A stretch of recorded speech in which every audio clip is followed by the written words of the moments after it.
Today, we're going to be talking to Stephanie Barger about how to care for your dog in summer. Stephanie, what type of special considerations are there for taking care of dogs in the summertime?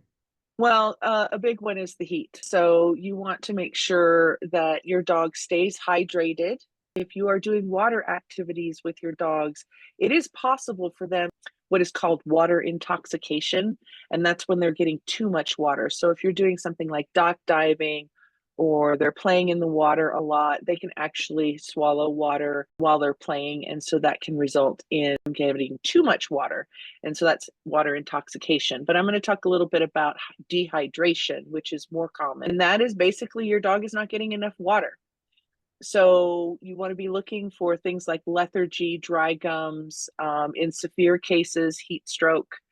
You're going to want to make sure that you're always providing your dog access to fresh water during the summer. You want to make sure whether your dog lives inside or outside that that is clean water and it is refreshed regularly. So you might want to think about some of those fountain-like ones that are constantly cycling the water so that it's fresh. If your dog spends a lot of time outside, whether that's during activities or that's just where they like to be, please consider making sure that those bowls are in shaded areas so that it stays cool.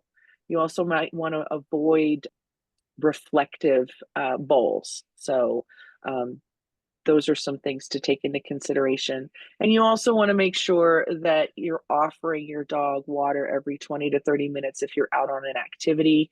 Be sure that you are taking either a collapsible bowl or some kind of container that your dog can drink out of and that they are comfortable drinking out of it before you go. So they have all sorts of wonderful things, but some dogs are like, no, that's not my water bowl. I'm not going to drink out of that.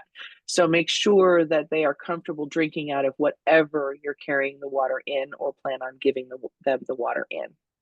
So that's kind of the hydration part of things. And then you have to be careful about the hot surfaces because your dogs can actually get severe burns on the pads of their feet. And that means that they are, having trouble walking at that point if that's happening. So you want to make sure that the surface that you're asking them to walk on is not too hot. So pavement, asphalt, gravel, artificial turf, sand, these are all things that will retain the heat and be hotter than what you think they are. So if you're walking and you want to work on some of these walks on some of these surfaces, you want to test them first. And the way that you do that is you take the back of your hand and you lay it down you put it down with a little bit of pressure as if it was a foot that was walking, and you're going to hold it there for 3 to 5 seconds. If that is too warm for you to do that comfortably, you shouldn't have your dog walk on it. There are things like salves that you can put on your dog's feet to create a barrier between their paws and hot surfaces. You can teach your dog how to walk in booties or shoes.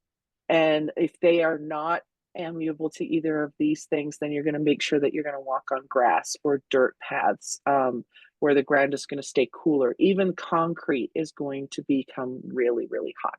I know here in Las Cruces, we have super hot weather. Like yesterday, it was 107 degrees. And we have a farm Mm, market every Saturday, and we see a lot of people with their dogs with the little booties on to protect them from yes. the dogs really do take to those fairly well. Mhm. If you take the time to train them and you resist the urge, some dogs get really, really sensitive. So don't laugh. It's going to look funny when they first try and start walking in them. And you're going to want to make sure that before you even ask them to walk in them, you're getting them comfortable with them going on and off. And then walking. And walking can be kind of funny. I'm sure people have seen the videos out on Instagram.